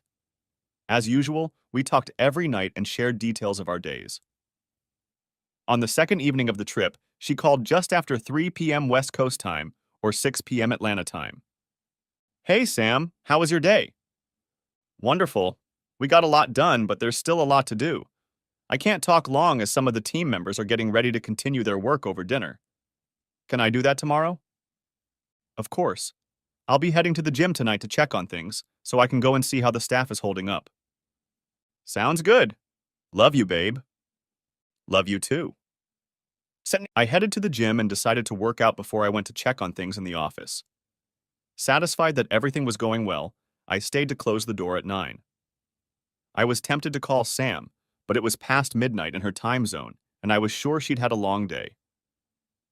I showered and decided to pass the time by playing a game on my iPad. The Fitbit app caught my eye, and I decided to see what my progress looked like. I opened the app and felt the blood rush from my body. My gut twisted in pain as I saw the evidence that my life was falling apart. Sam worked out. Her Fitbit was active. Why would she be exercising at almost 1 o'clock in the morning her time? The more I watched, the more I recognized the pattern and immediately realized what she was doing. I had to call her. On the first try, her phone rang until it went to voicemail. She had a distinctive ringtone for me, so she had to know who was calling. I tried several times, but the call still went to voicemail. Finally, on the 5th try, Sam answered. "Babe, is everything okay?" "No, I'm not okay." "Are you hurt? In the hospital or something?" "Wounded? Yes, I've been hurt pretty badly." "Oh no. What happened?" "What's his name?" Whose name? What are you talking about?" "The guy you're having fun with." "What's his name?" "What are you talking about? I don't—" "Tell me, Sam, why?" "Luke, are you here? Are you going to answer my question?" "Oh, shit. How do you know?" "Next time you're having fun with someone other than your husband, take off your damn Fitbit." I disconnected the call, turned off my phone, and threw it across the room. Sleep was not an option. I went for a walk to try and cool down, but instead I walked for miles, crying my eyes out. This wasn't supposed to happen. Not this. How could I keep dating wives who couldn't stay faithful? I came home with a plan to fulfill. We kept our household separate, but we had a few joint accounts and credit cards for household expenses. I went to the computer and transferred all the money into one of my accounts and closed what money I could online. Late that night, I sent an email to my law firm asking to schedule an appointment with a divorce attorney as soon as possible. The next day, I took time off from work to get my affairs in order. I had my divorce papers and prenuptial agreement ready to go. I met with my accountant and attorney to begin the process of paying back Sam's gym loan, since there was a clause in the loan documents that allowed me to claim the full amount of the loan with 60 days' notice. How could I have been such an idiot? How had she managed to fool me? All my insides ached, and I wanted her to experience that pain and more. The vengeful fool in me wanted to ruin her. I hadn't spoken to Sam since that incident, so I didn't know what her plans were for coming home. It didn't help that the dropped phone had ruined the little suction cup, and I had to buy a new one. I immediately blocked Sam's number. I needed a friend, so I called Aubrey. She calmed me down and begged me to be less vindictive. She was my conscience when I didn't want her to be, but I promised her I would try. I thought about stopping by the pub, but if Sam kept to her original travel schedule, she'd be back soon. I wanted to get this confrontation over with as soon as possible and hoped I'd get home before she did. But I was out of luck. I walked in on a sobbing Sam. She ran up and tried to hug me, but I pushed her away. "Don't touch me, Sam." "Oh, please, oh God, I'm so sorry. Please forgive me." "I'm sorry, it's not going to happen." "Don't leave me, please. I don't want to lose you." "Lose me? No, you left us." "Luke, please, I was stupid. I thought—" "Thought? Thought what? That you'd get away with it? Or that I wouldn't mind? Or did your brain tell you that it didn't matter if you broke our vows, or that you could deal with the consequences, or that you could disrespect me when you slept with me, and it wouldn't make a difference? What about the thought that the risk of killing my love for you and tearing my heart out is worth the risk? You didn't think. Or maybe you thought there was a better lover for you. Is that so? No, no. Then what foolish thought came into your head? Come, give me your excuse." "It wasn't an excuse, all right? It was just stupid recreational." "Recreational? You've got to be kidding me. How often do you engage in recreational fun, huh? Do you have fun with the guys at the gym? Taking trains in the women's restroom? I can't understand how you could even come up with a reason like that." "I just thought—" "Again, you're trying to tell me you've thought it through. If you can't do without it for 2 or 3 days, then you're not in control of yourself. Please, Luke, help us forget about this." Let me summarize, darling. You allowed another man, who you still haven't named, to have an intimate relationship with you that belongs to you and me alone. And don't give me that it's your body that you can do whatever you want with. It's yours and mine. Renounce all others until death do us part. Remember? Well, there was death. Our marriage died as soon as he got you into bed. She moaned. I wanted to savor her pain, but it was killing me too. Pull yourself together. Shut up and listen. You're going to be served with divorce papers in the next few days. No, no, please, not the divorce. Help me do this. Listen, damn it. The terms of the prenuptial agreement related to cheating are in effect. You won't get much. I'm also applying for a loan. The principal amount is just over $350,000. You'll have 60 days to pay it off or you'll lose the gym. No, Luke, you'll bankrupt me. I said shut up and listen.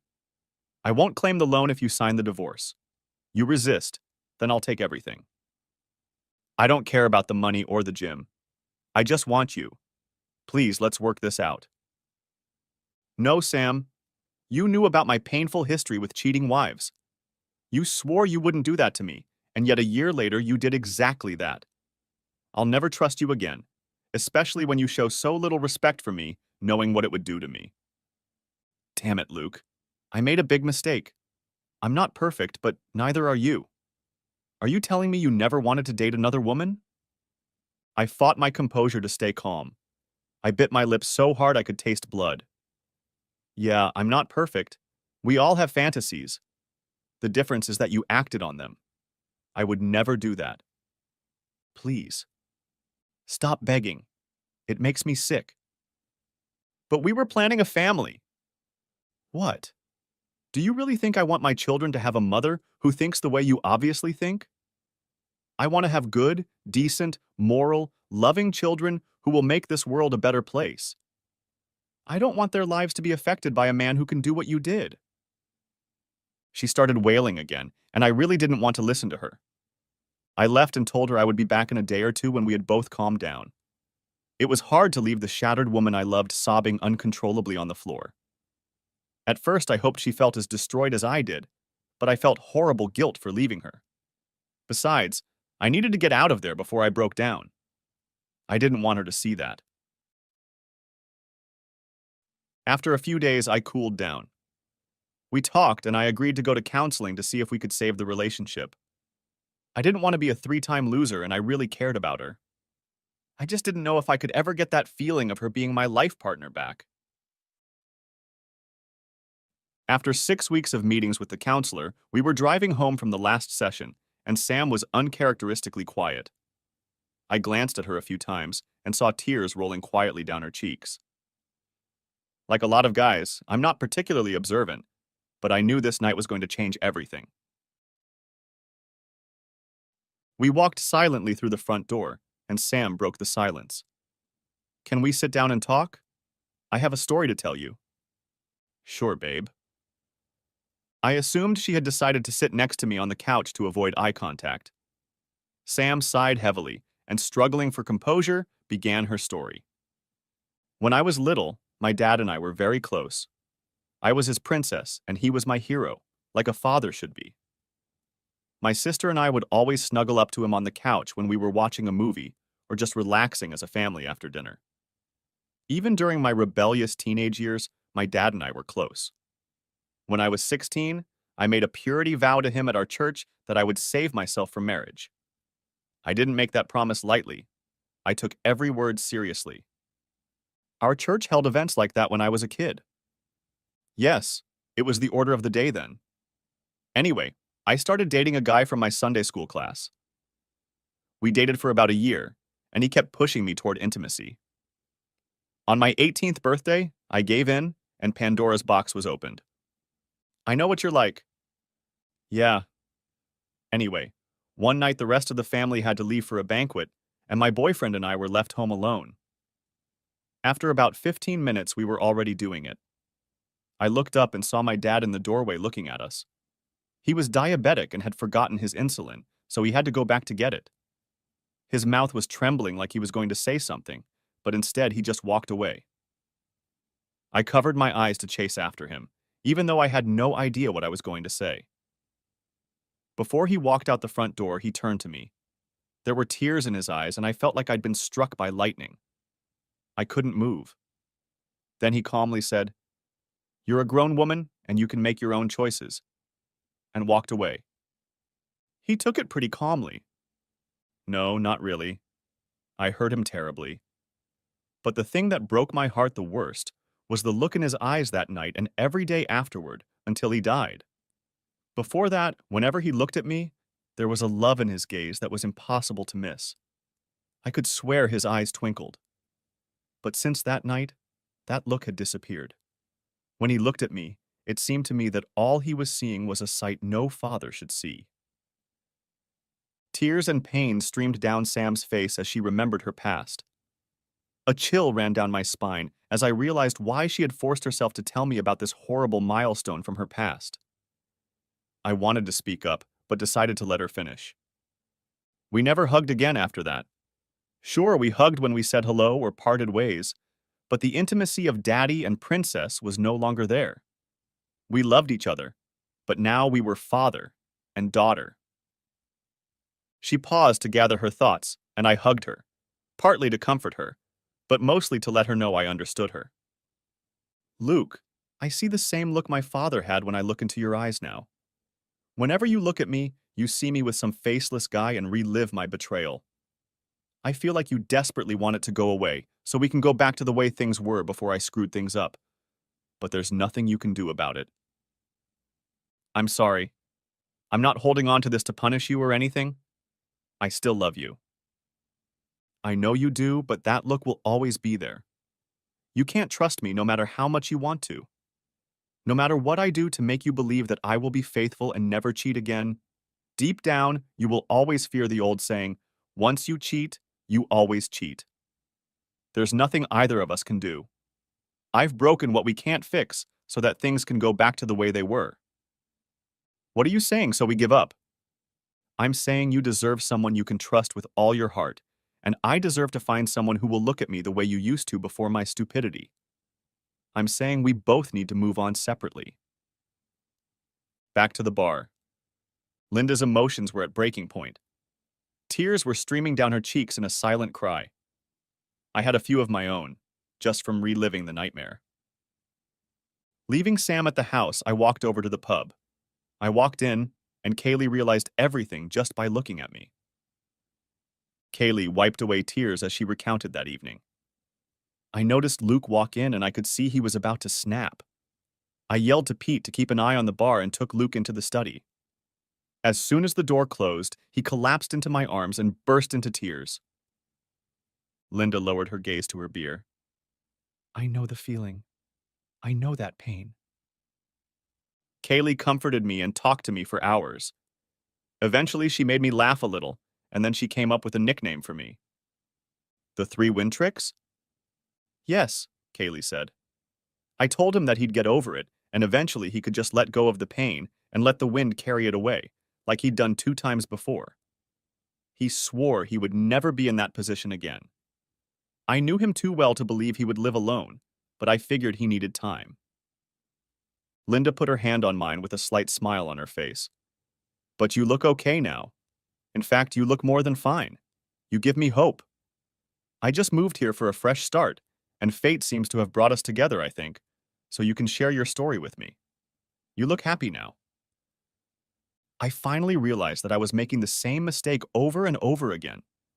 It all started back in high school when I decided that image and confidence were more important than shared values and respect.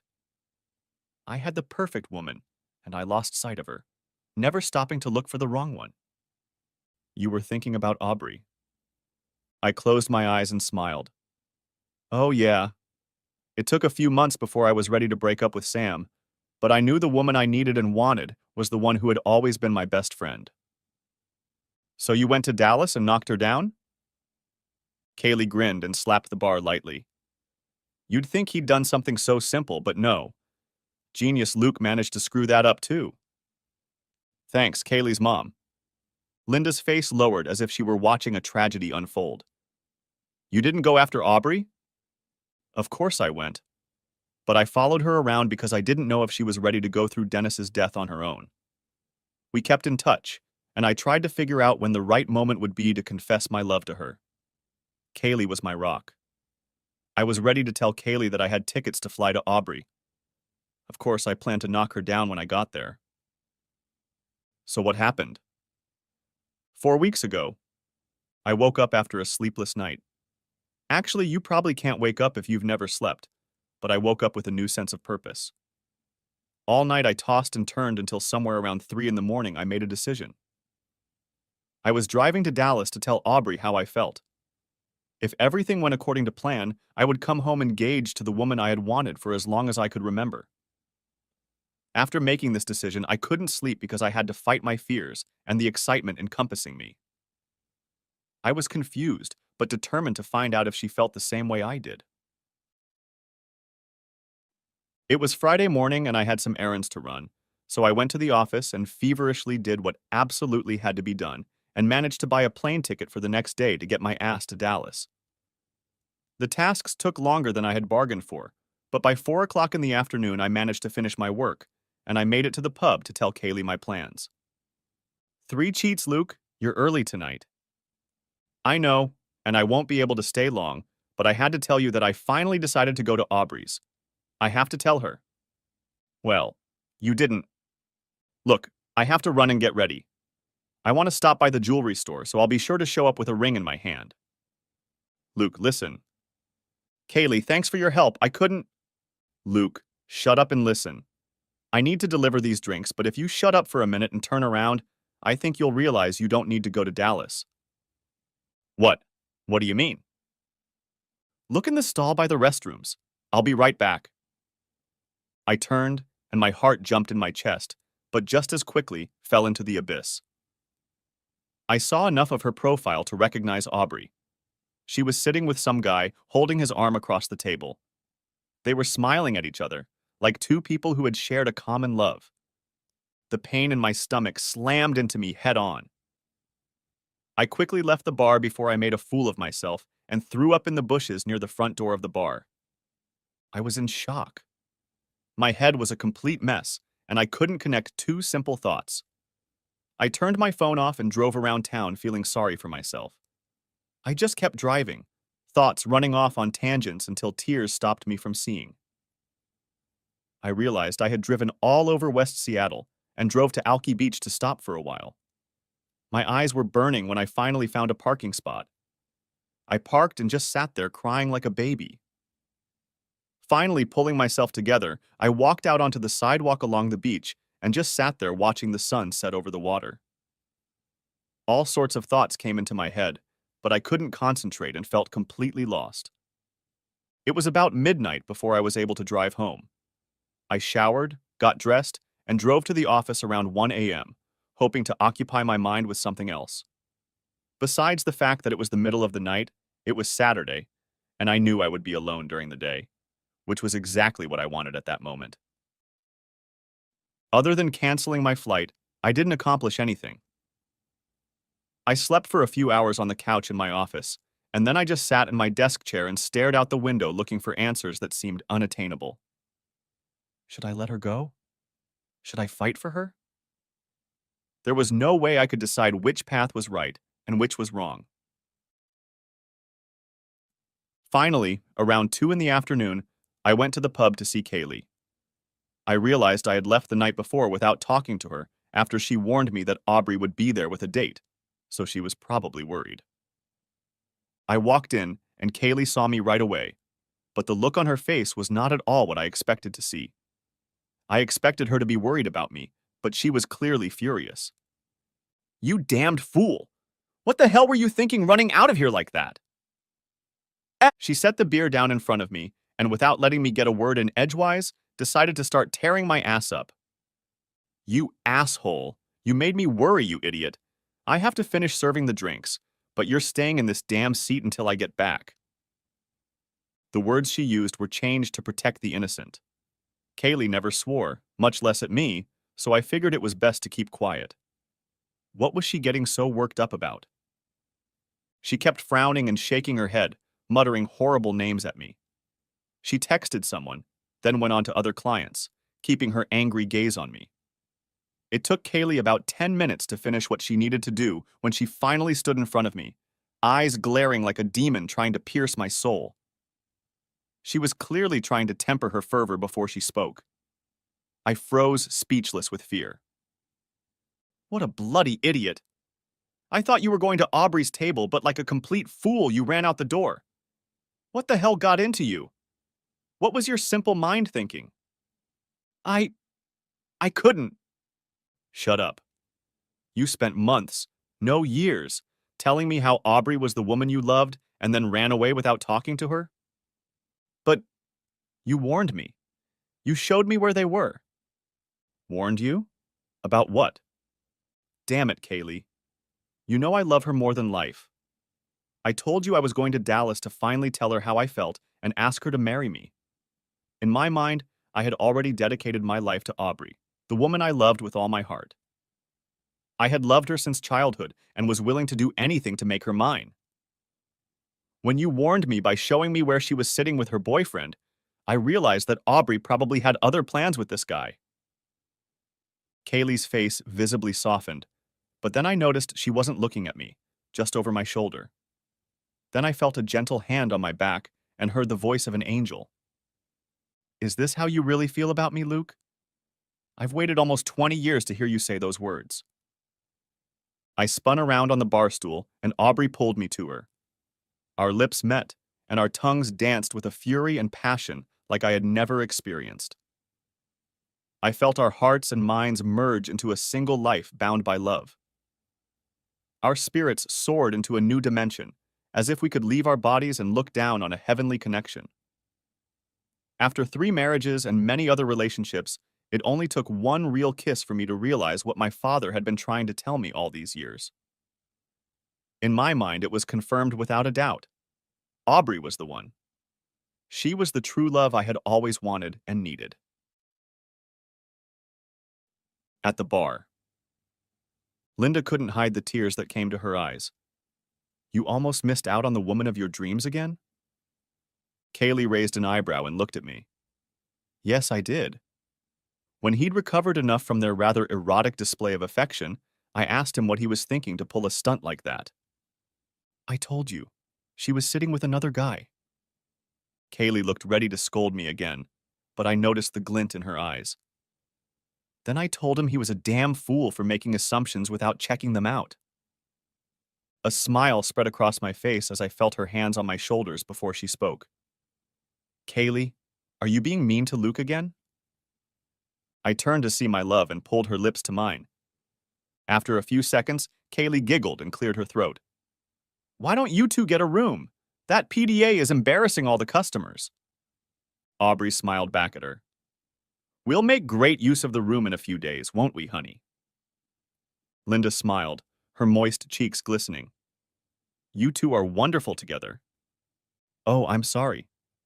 Linda, I want you to meet my fiancé, C.E. Hi, Linda. Luke's manners are a little off. I'm Aubrey. Happy tears flowed from Linda's eyes. Aubrey, it's so nice to meet you. Luke has been admiring you all evening. I have to say, if he had ended up with anyone but you, it would have been the worst story I've ever heard. It's so great when high school sweethearts end up together. Luke, were you talking about me? You're the only topic I think is important enough to talk about. She kissed me gently again. Oh, you're so sweet. She raised her eyebrows and shifted her gaze to Linda. I wouldn't say we were lovers. We were best friends, that's for sure. I had to clarify. I think we both wanted to be lovers, but struggled to find a way to transition from close friend status. Aubrey grinned and said, Actually, Luke was a horny teenager, and I was too serious to be the object of his erotic experimentation. Okay, she's right. Sometimes I wonder how things would have turned out if I had grown up a lot sooner. I always loved her and ended up settling for 3 women who had her outer beauty, but were empty inside and could never compare to her for what she was and still is. Well, Aubrey, Luke was certainly right when he talked about how beautiful you are. Oh, you're too kind. The important thing is that when I look into his eyes, I see his heart intertwined with mine. I know he loves me unconditionally, and I feel like the luckiest woman on earth. Linda grabbed Aubrey's hand and scanned us both with a concerned look. Wait a minute, what happened to the other guy? Aubrey looked at her with an understanding smile. There was no other guy. It was my cousin, Paul. I stayed with him and his wife for a few weeks while I looked for a house in the neighborhood. I was already planning on moving back and hoping Luke would finally come to his senses and ask me to marry him. Linda grinned and wiped a few tears from her eyes. You two are beautiful together. Damn, and here I was hoping I had a chance to get Luke, she laughed. But I see it's a lost cause. I moved here from California for a fresh start, and I was hoping to make new friends, and maybe a real soulmate. Hopefully there are a few more like Luke among my peers. And then Kaylee reached across the bar and took my shoulder and Linda's with her other hand. Linda, you've made 3 new friends, Aubrey added. Yeah, and actually, you should come to the wedding on Saturday, especially since you're new here. Oh, that's nice, but I can't get involved. Come on, girl. Coming to the wedding celebration of 2 of your 3 friends in Seattle is not an intrusion. We'll take offense if you don't. Besides, almost everyone there will be from the neighborhood, and I'm sure you'll make dozens of new friends. Okay, you talked me into it. Luke, honey, text her the details. You really are the sweetest couple. Isn't it a shame you both had to go through such a hard time to get here? I can't speak for Luke, but I think he needed that experience to get himself in shape. As for me, I wouldn't trade anything for the time I spent with Dennis and the joy our 3 children gave me. I loved that man with everything I had. So if we wanted to start with Luke differently, it didn't matter, and in the end, it probably wouldn't have worked out. I think the timing was right, and God knows what he is doing. My love for Luke has never left me, and it is just as strong as my love for Dennis. I'm just lucky to have 2 wonderful men who have filled my life with love. That's so sweet. It's a real miracle that you 2 finally ended up together. It wasn't a miracle. It was a conspiracy, I said, as Aubrey rubbed my head and laughed. Kaylee and Aubrey set it all up behind my back. That's partly true, Kaylee added. When Luke and Sam broke up, I called Aubrey. Luke had already told her, but I told her that's not why I was calling. I asked her when they were both going to wake up and meet up. Aubrey chuckled, getting to the story. By then, Dennis had been gone for 11 months and I wasn't ready for a new relationship. I have to admit that a relationship with Luke was nothing new to me. But I wasn't ready, and I didn't think Luke would be ready either, since his last breakup was so fresh. Luke and I still talked at least once a week, and I could hear the anger and resentment in his voice. So I told Kaylee to get on with the healing process, since I knew Luke was here almost every night,